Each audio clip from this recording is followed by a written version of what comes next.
Hello, everybody.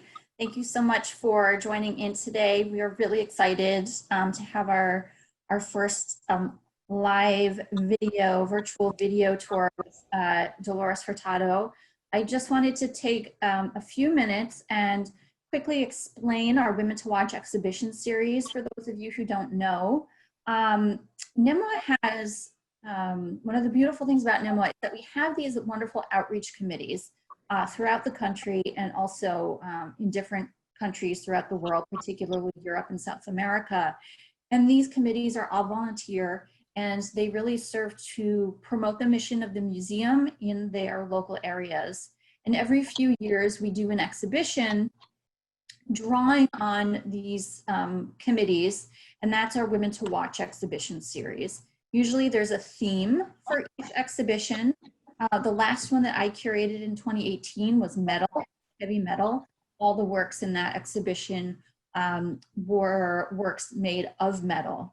This year, the theme is paper. And this is not works on paper, not drawings or prints or anything like that, but works made of paper. And it's really been amazing to see the range of works that artists are creating today out of paper. My co-curator and assistant curator, Irene Zara, and I had the fortune and pleasure to work with curators, contemporary curators, in these areas where we have committees. So our committees also worked with these curators to come up with a short list of artists in their regions who are working in paper. And then from that list, Orion and I curated the exhibition. There are 22 committees participating, so we have 22 artists represented. And Dolores Hurtado is our artist who is representing our Argentina committee. And I would just like to say a thank you to the leadership of the Argentina committee, particularly Florencia Helbling, as well as their consulting curator, Amy Iglesias-Lucan, who brought the wonderful work of Dolores to our attention. So Dolores is originally from Buenos Aires in Argentina, but she has lived and worked in New York for the past number of years, about 6 years.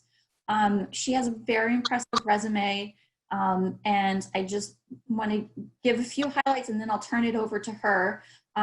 She was most recently a fellow at Greenwich House Pottery in New York, so she's started exploring works in ceramic and pottery now. Although in our exhibition, we'll be focusing on her works of paper. She's also been an artist in residence with AIR on Governor's Island, the Jamaica Center for Arts and Learning, and the Pouch Co Visual Artist Residency. She has won the Jerome Foundation Fellowship and has been in a number of solo and group exhibitions in New York as well as in Argentina. So without further ado, I'm going to turn it over to Dolores, who you see behind some of her really amazing paper pulp sculpture, and she's going to talk to us a little bit about the work. So Dolores, please. Thanks so much, Jeannie. Well, my name is Dolores. Well, number one, thanks so much everybody for being here. I hope everybody is well and safe. And today I'm going to walk you through 4 different groups of works. First, I'm going to do a little bit of introduction about my general practice, and then I'm going to go through each group. So, as a sculptor, my main interest is matter.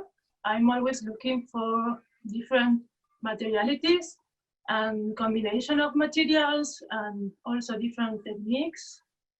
And usually I work with pretty simple or basic shapes. And the idea is to expose matter in a raw, naked way, as if matter itself became a body. And usually in my practice, there's a lot of process involved. I do a lot of casting and mold making.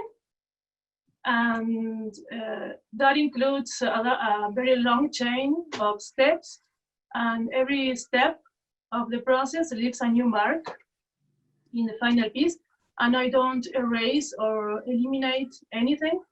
everything gets imprinted in the final piece. So I don't see really like my works as a pre-designed object. It's actually a documentation of the process to me. I don't use a material because I want to fit an idea or a shape that I want to achieve. For me, the idea, the material itself is the idea.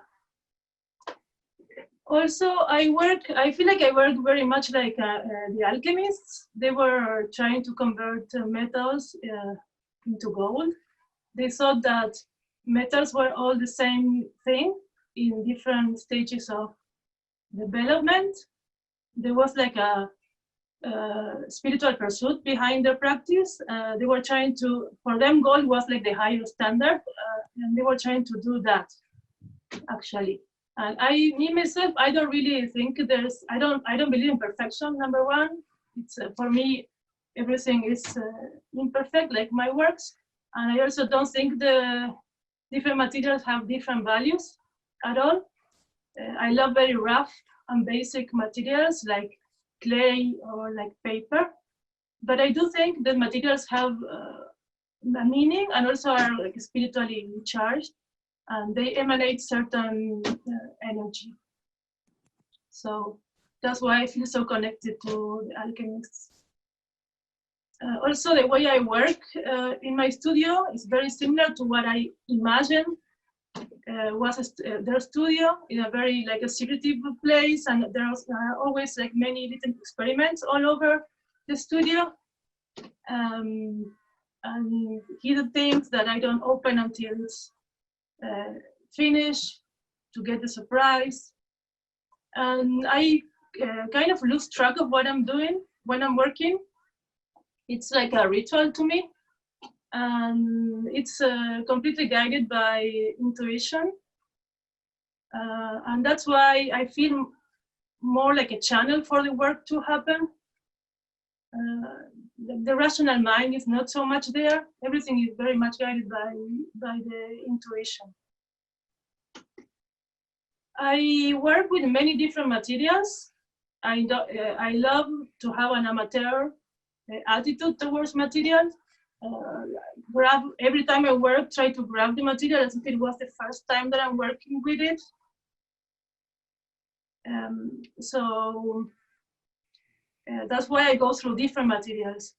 I don't want to get like an expert in one technique. That's not the idea to me. So I work with hydrocal, ceramic, paper pulp, resin, bronze, glass. Every time I can learn or get in touch with a new material, I do it. So in the past I worked a lot with resin. I love resin because it's transparent and it allows me to work in layers, but also to refer to the in material because it's translucent. But I've been lately trying to leave resin because it's toxic, and I don't really want to bring more plastic into the world. But it's not so easy because I've been working with big scale resin work that I did outdoors in several places. It's hard to replace that, but I'm in the process of finding new materials that could replace them. So now I want to talk about I want to show you three big resin works. Can I ask you, Caroline, please, to show the image number 1? Yes, let me share my screen. Sorry, give me a moment, everyone. Okay,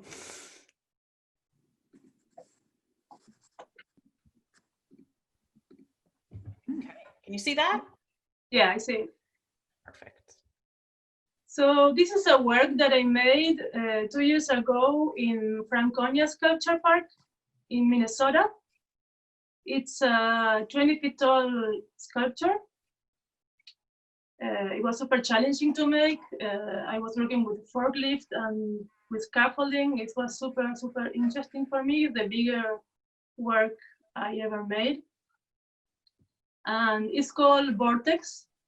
And it refers to a point where you can transcend and go to another plane, and also beings from other planes can enter this reality. I'm very much interested in spirituality and esoteric disciplines. I practice like tarot, astrology, meditations, even hypnosis. I'm very, very influenced by, my work is very influenced by those disciplines. I feel like there's a connection between us and all the materials around us. And we usually don't pay a lot of attention because we are like connected to the outside world, you know, to our everyday life. But I feel like everything around us interacts on an energetic level. Can I ask you, Caroline, to go to the second image, please? Thank you. This is a work I made in Governor's Island. It's called Untitled.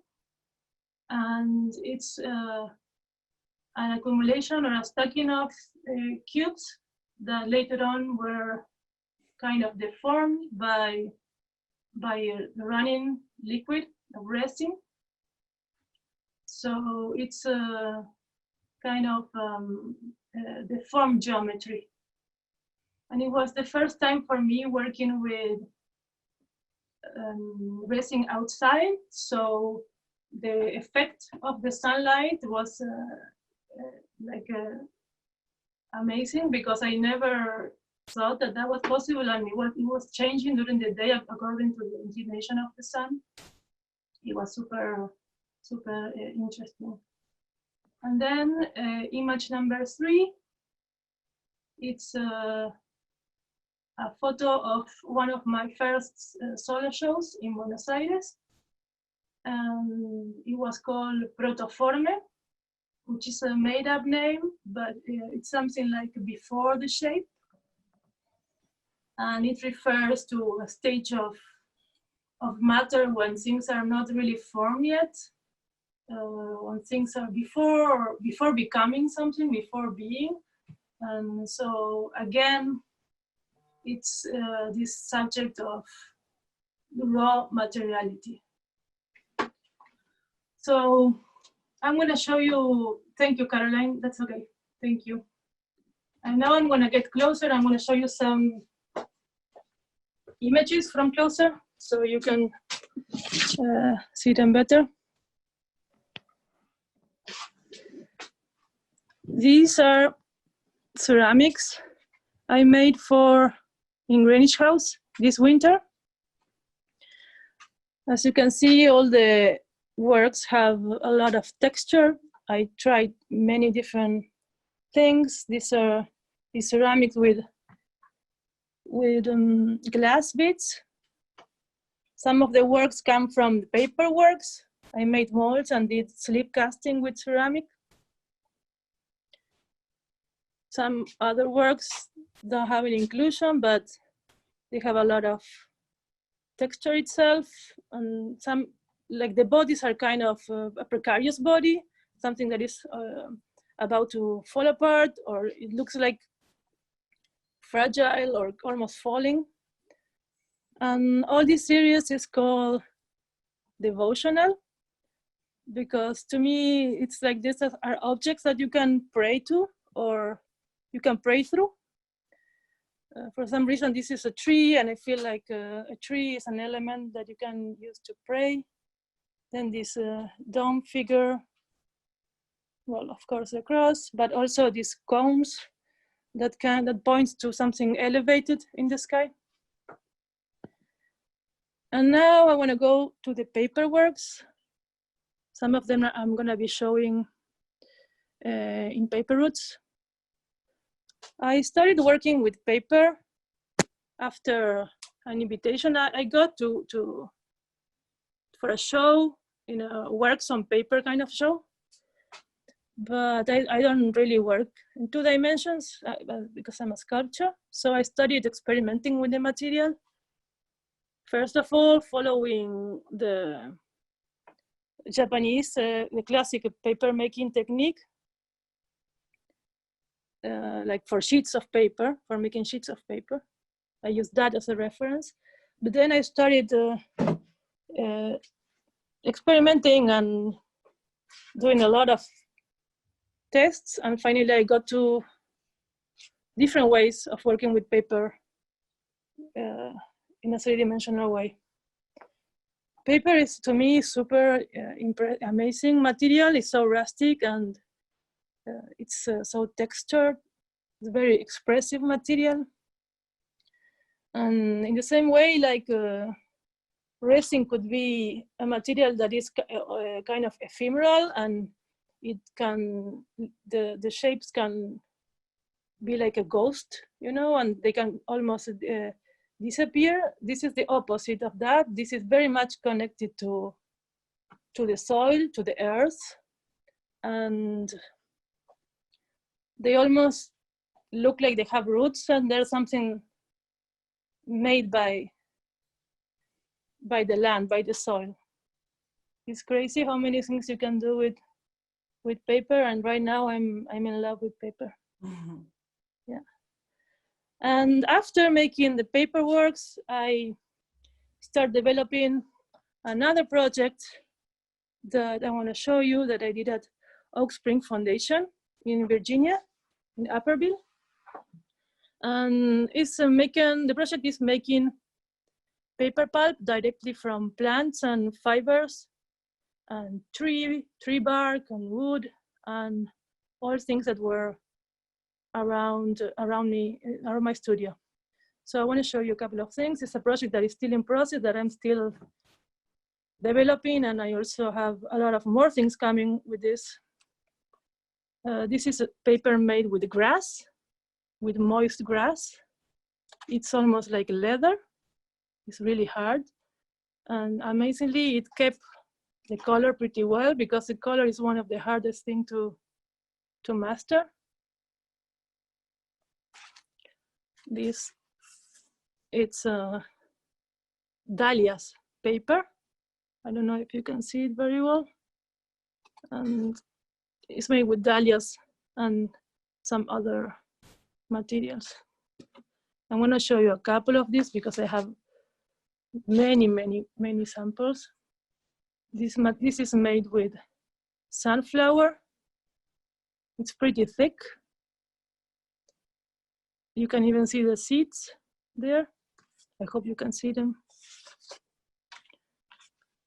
This paper is made with wood from the tree. And it's amazing because one thing, I mean, we know that paper comes from the tree, but actually grabbing a piece of tree and making it into paper, it was amazing. Really, the experience was amazing. This is dry grass, much more fragile and thin. More dahlias, but only the stem of the dahlia. That's why it's so flexible. This is also paper from wood. This one is colored with some natural pigments. This is tree bark. Only the bark. And this is zinnias, a little flower, a small flower that is super cute. I have many samples, but I think it's okay. I don't want to give you so much information, and so that's my introduction. I don't know if somebody wants to ask any question.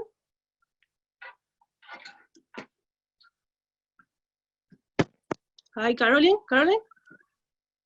Hi, Dolores. I have a few questions. I don't see anything coming up in the chat quite yet. So if you don't mind, I'd like to ask you a few things. For sure, yeah.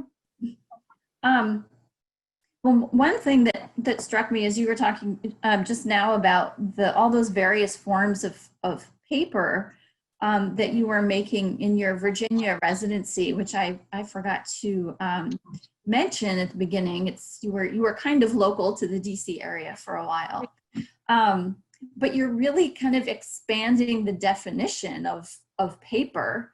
And this is something that Aureen, my co-curator, and I talked about as we were looking at different submissions, because you know, there are many, as you know, different kinds of paper.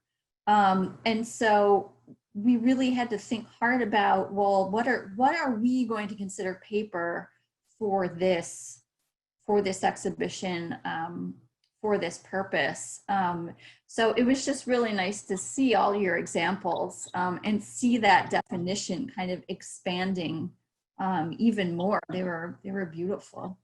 Thank you so much. Yeah, to me it was amazing particularly when I did the residency and I started working, and just the idea of being able to grab whatever is around you and make it into paper, you know, it was an amazing feeling for me, really. Like, made me happy. I don't know how to explain it, but and how different they all came out, how different they all look, and they each have their own characteristics. Yeah. So we're getting a few questions. One of them is actually a question I had as well about your paper pulp sculptures. Is there some kind of armature inside of those that you're building around? Well, the truth is they're all made in a different way. I don't repeat myself in the way I make them, because I feel like it loses its something like freshness. I don't know if I start like making all of them in the same way. So I always do different ways. Like I can show you what paper pulp looks like. I mean, it's kind of a liquid. I don't know if you can see it, but it's kind of like a liquid thing. So you can use this in so many ways, you know, like if you're a sculptor, you can make molds, you can free form it, you know, you can work on top of something. I do all of them. Mm-hmm. The more I can make, the best, you know. Are there any behind you that you've done one way or the other that you could point to? Yeah, this one has a mold, for instance. And then there's another one that has a, let me see. There's another one that is like two cones. I'm sorry, but it's hidden there. It's two cones, and it's on top of a structure. Okay. Built on top. So it's it's also different from clay, you know, because clay you can make it very liquid or it could be denser. So it's, in that sense, it's the same. You can do whatever you want with it. You can do it in many different ways. Mm-hmm. You can do it working on a plaster mold. You know, it's really like all of them are different. Yeah. And made in a different way. I was really struck by the similarity, the visual similarities between your ceramic work and the paper work. I just assumed before you started speaking that the ones that were in front of you initially were all paper, and then to hear you say they were ceramic was really surprising. Well, because actually my project in Greenwich House was to, from paper works, pass through molds, pass them to ceramic. Mm-hmm. Mm-hmm. So that's why some of them are coming from paper, from paper works. I see, yeah. So that's why the similarity, because it is connected. Not all of them, like the ones that have glass on it, or the ones that have, some of them are not coming from paper, but many of them are. So that's why. We also have a number of questions concerning color in your work. How do you decide which things will be which colors, and how do you achieve your colors? How do you create them? Well, many times these works are all made with recycled paper. So I just use paper and make it into pulp. You can do that with any paper you have around. So sometimes I work with the color of the paper if it works for me. And sometimes I add pigments. Like for instance, this color is made with the pigment comes from a flower. So if you use synthetic pigments, it's going to be stronger. If you use natural pigments, it's going to be softer. But basically, you can mix the color like any other material. Mhm. It really takes the pigment very well. So you use both natural and synthetic colors? It depends on what I mean. I use mostly natural, Mhm. but I did try. Like I'm going to show you something that I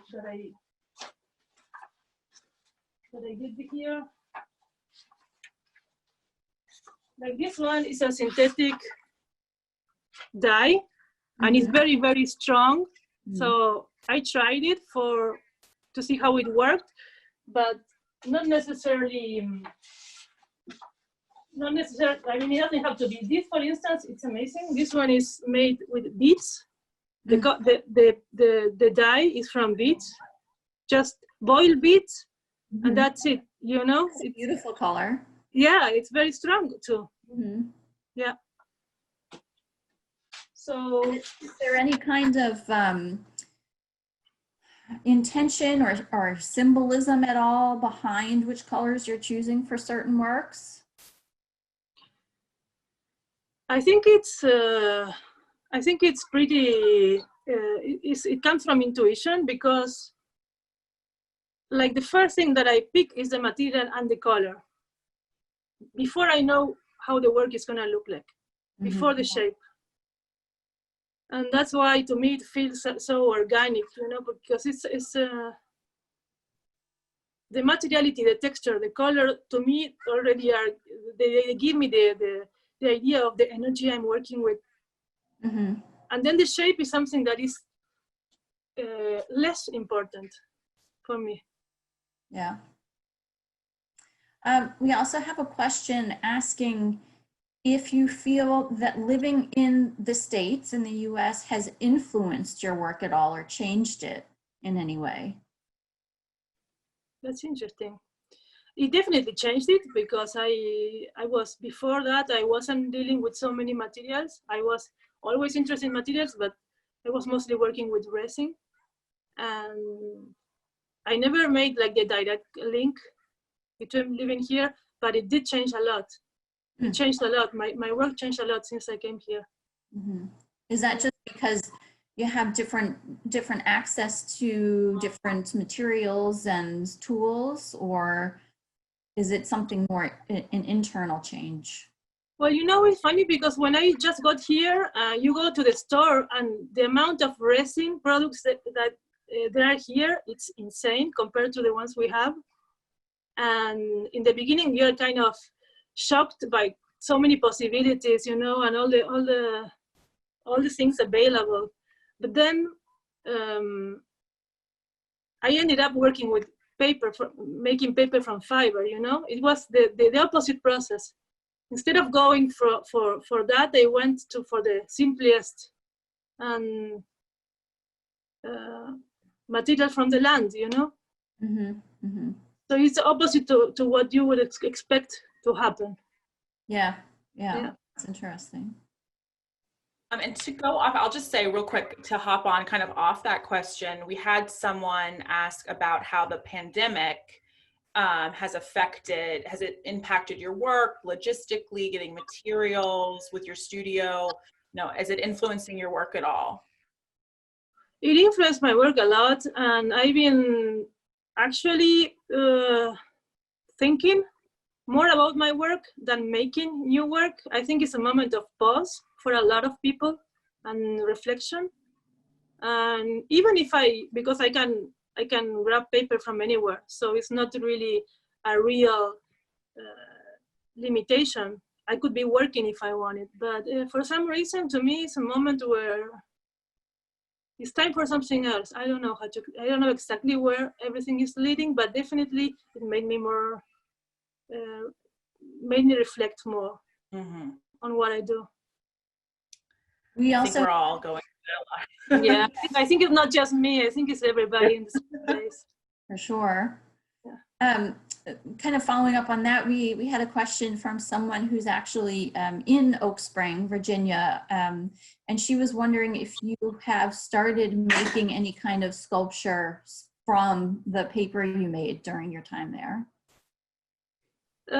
Actually, yeah, I know. I was thinking about doing that when I was doing the residency there, and I'm working on another project, and I'm seeing.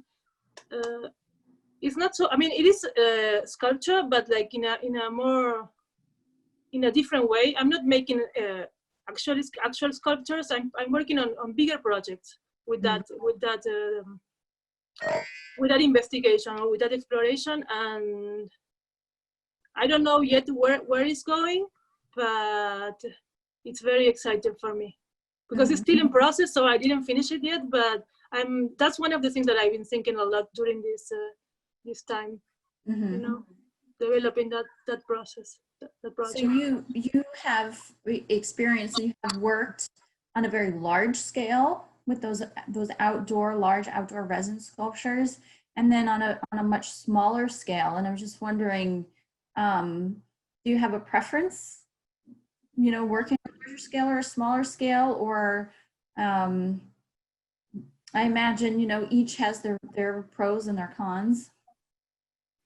Yeah, it's very different. The relationship between the viewer and the work completely changes. The smaller works is a much more intimate relationship, and kind of inwards. You know, it's more like, to me, that's or me at least. When I'm with them, it's different what I want to communicate.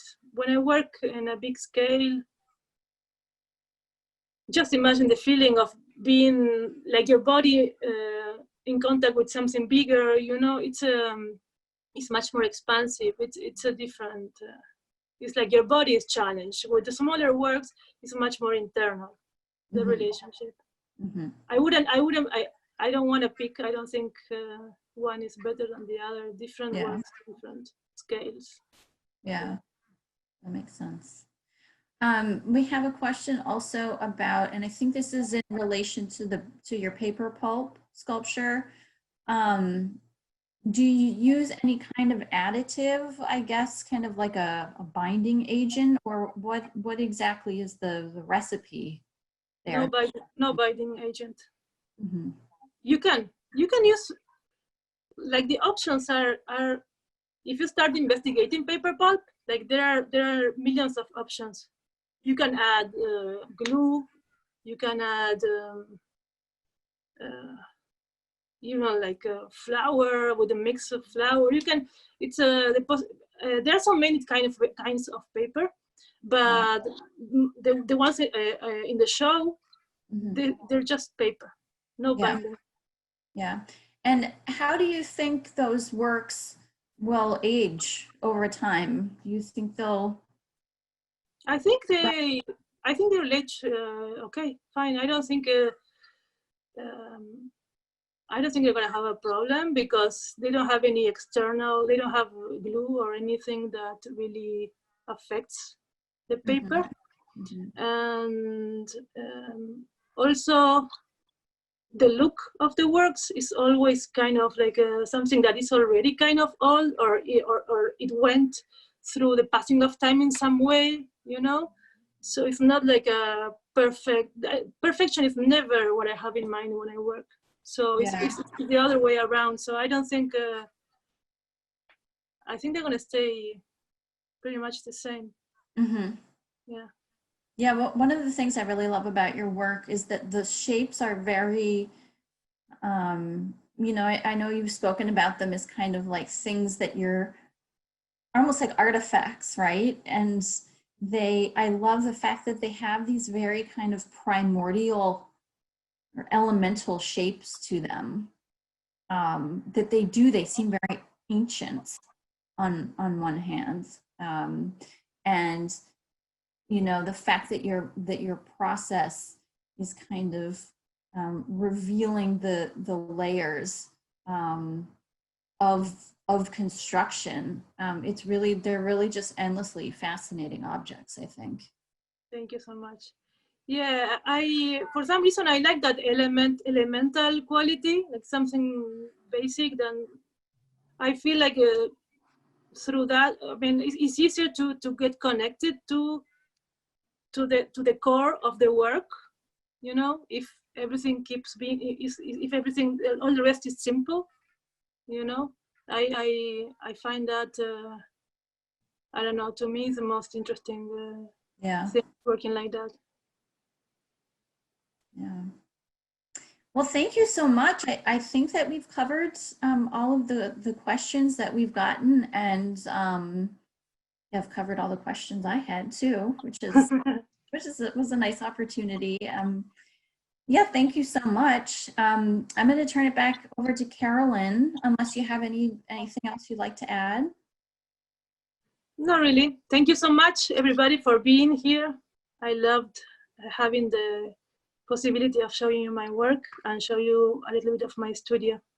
Yeah, we've got a good crowd here. So thank you, everybody. I think Carolyn has some closing remarks, including sending out a follow-up email, maybe with Dolores's website, so you can take a look at it and learn more about her work.